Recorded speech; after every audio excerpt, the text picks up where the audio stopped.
안녕하십니까. 사막의 생수입니다. 아브라함의 일생 중에서 17번째 이야기, 아직도 사라는 사라의 착각이라는 제목으로 말씀을 같이 나누겠습니다. 본문 말씀은 창세기 18장 9절에서 15절 말씀입니다. 그들이 아브라함에게 이르되 내 아내 사라가 어디 있느냐? 대답하되 장막에 있나이다. 그가 이르시되 내년 이맘때 내가 반드시 내게로 돌아오리니 내 아내 사라에게 아들이 있으리라 하시니 사라가 그 뒤 장막 문에서 들었더라. 아브라함과 사라는 나이가 많아 늙었고 사라에게는 여성의 생리가 끊어졌는지라. 사라가 속으로 웃고 이르되 내가 노쇠하였고 내 주인도 늙었으니 내게 무슨 즐거움이 있으리요. 여호와께서 아브라함에게 이르시되 사라가 왜 웃으며 이르기를 내가 늙었거늘 어떻게 아들을 낳으리요 하느냐. 여호와께 능치 못한 일이 있겠느냐. 기한이 이를 때 내가 내게로 돌아오리니 사라에게 아들이 있으리라. 사라가 두려워서 부인하여 이르되 내가 웃지 아니하였나이다. 이르시되 아니라 내가 웃었느니라.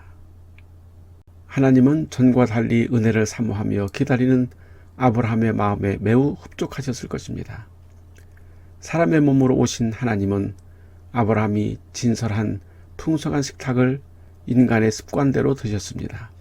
마치 그 후로 약 2000년 후에 인간의 몸으로 오신 성자 하나님께서 사람들과 함께 음식을 맛있게 드시는 것처럼 말입니다. 주석가들의 해석을 보면 나그네 세 사람의 모습으로 오신 하나님은 성부, 성자, 성령이시라고 합니다. 그런데 18장 말씀을 자세히 보면 여호와와 이 세 사람은 항상 동시에 움직이는 것을 볼 수 있습니다. 아브라함은 분명히 세 사람으로 보는데 그 가운데서 말씀하시는 분은 여호와시라고 했습니다.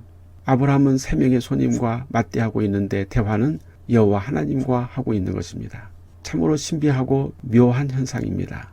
그래서 어떤 주석에는 셋 중에 한 분은 하나님이시지만 둘은 하나님의 천사이며 그 이름이 미가엘이나 가브리엘 또는 라파엘이 아닌가 하기도 하지만 확실하지 않습니다.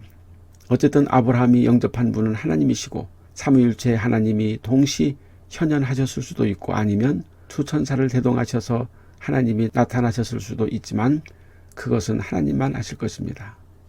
하나님께서 아브라함을 찾으신 목적은 사라에 대한 약속을 재차 확인해 주시기 위함이었다는 것을 알 수 있습니다. 여호와 하나님은 식사 후에 사라를 찾으셨습니다. 기한이 이를 때에 내가 정녕 내게로 돌아오리니 내 아내 사라에게 아들이 있을 것이다. 기한이 이를 때에는 언제일까요? 내년 이맘때쯤. According to the time of life. 생명의 계절이 오면 원어로는 카예츠 하야. According to the time of life라고 되어 있습니다. 둘 다 맞는 번역인데 여호와께서 아브라함의 가정에 방문하신 때가 아마도 봄이었을 것이고 그 이듬해 봄에 사라가 아들을 낳을 것이라는 뜻입니다. 생명의 계절, 봄에 사라가 생명을 보게 될 것이라는 여호와 하나님의 말씀입니다. 여호와께서 아브라함에게 말씀하시는 것을 사라가 장막문에서 들었다고 했습니다. 그런데 그때 아브라함은 99세였고 사라는 이미 경수가 끊어진 상태였습니다. 사라는 이미 가임기를 훨씬 지나 여성의 기능이 없어졌다는 뜻입니다. 그러니 사라는 속으로 웃었습니다.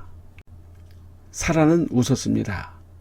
여기서 웃었다는 히브리어 원어는 동사 짜하크인데 이쩌하크, 이삭이라는 이름이 이 웃었다는 동사 짝에서 왔습니다.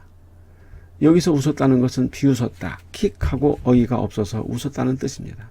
그리고 이어지는 사라의 중얼거림, 나도 늙었고 내 남편도 늙었는데 내게 무슨 낙이 있겠는가.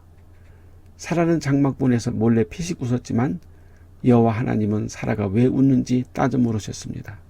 여호와께 능치 못한 일이 있겠느냐. 내년 이맘때에 사라에게 아들이 있을 것이다. 사라는 안 웃었는데요 하고 부인했습니다. 하나님은 단호하게 말씀하십니다. 아니, 내가 웃었느니라.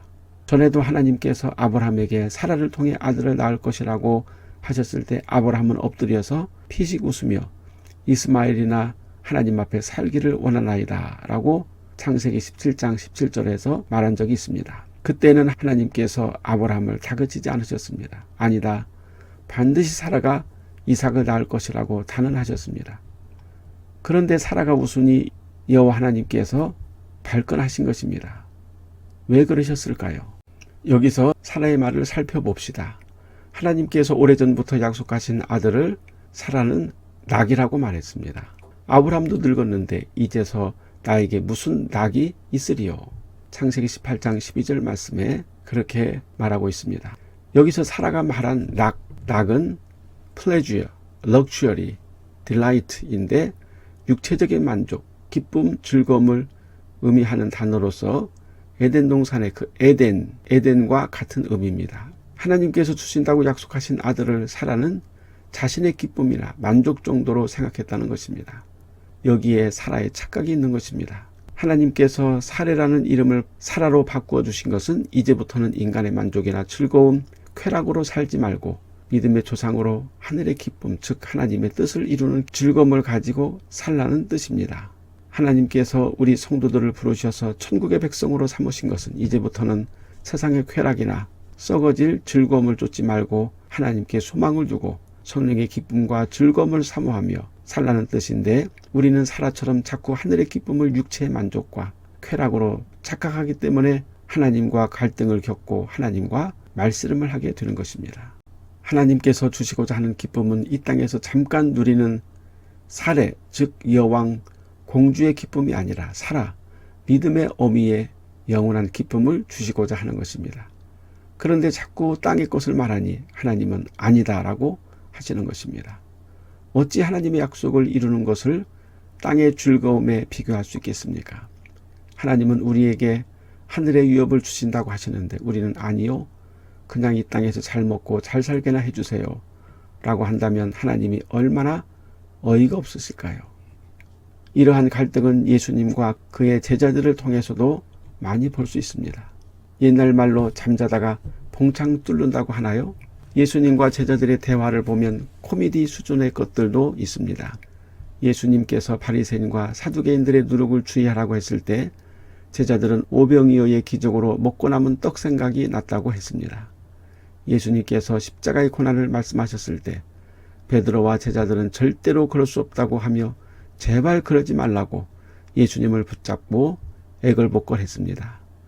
예루살렘에 예수님이 고난 당하시러 들어가실 때 제자들은 정계 진출이라도 하는 줄 알고 자리싸움까지 하지 않았습니까? 착각도 유분수지 어떻게 그렇게 예수님의 생각과 뜻과는 정반대로 생각하고 엉뚱하게 행동을 하는지 예수님은 그저 답답하셨을 것입니다. 예수님께서 승천하시기 전에 내가 나를 사랑하느냐고 베드로에게 3번이나 물었지만 마지막 대답은 곤란하게 자꾸 부르세요 다 하시면서 라고 했던 베드로가 아닙니까?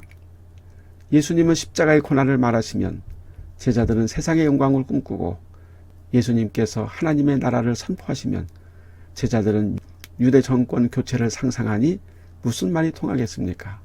코미디 아닌 코미디가 되어버린 것입니다. 이것이 현 시대 우리 그리스도인들의 모습이 아닐까요? 하늘의 영원한 소망과 기쁨보다 이 땅에서 누리는 잠깐의 낙을 갈구하는 성도들을 보고 하나님은 아니다, 절대 아니다라고 말씀하시는 것입니다. 사라와 비교되는 여인이 있습니다. 그녀는 예수 그리스도를 품은 마리아입니다. 말도 안 되는 임신 통보에 깜짝 놀란 마리아는 결국은 이렇게 천사에게 고백했습니다. 마리아가 이르되 주의 여종이 오니 말씀대로 내게 이루어지이다 하며 천사가 떠나가니라. 마리아는 자신의 모든 고통을 떠안으며 하나님의 뜻을 하늘의 기쁨으로 기꺼이 받아들였습니다. 그런데 자신의 낙이 안 된다고 하나님의 약속을 의심하고 비웃다니요. 하나님은 낙 타령을 하는 사라에게 반드시 내가 웃게 하리라고 말씀했습니다. 아직도 사라는 하나님의 약속의 의미를 몰랐던 것입니다. 그러나 하나님은 약속하신 것을 신실하게 지키셨습니다. 그래서 세상의 즐거움에 익숙한 사라가 하나님의 약속이 성취되어지는 하늘의 기쁨이 무엇인지 깨닫고 정말 기쁨의 웃음을 웃게 해줄 것이라고 말씀하신 것입니다. 우리는 아직도 사라의 착각을 가지고 살고 있지 않은가요? 하나님은 우리를 썩지 않고 쇠하지 않는 하늘의 영광과 기쁨을 위하여 부르셨습니다. 그러나 우리가 줄기차게 원하는 것은 이 땅에서 아브람처럼 높은 자가 되고 사례처럼 귀부인 공주처럼 사는 것입니다. 하나님 앞에 아멘은 하면서 마음과 몸은 세상의 편안한 자리를 끊임없이 찾아다니고 더 많은 낙을 누리고자 떠다니는 부평초가 아닌가요? 이제는 우리가 아브라함처럼 사라처럼 믿음의 정체성을 찾아 신기루 같은 세상에 기쁨을 좇지 말고 영원한 믿음의 계보를 잇는 믿음의 자녀의 반열에 서서 영원한 소망과 기쁨을 앙망하며 살아야 할 것입니다.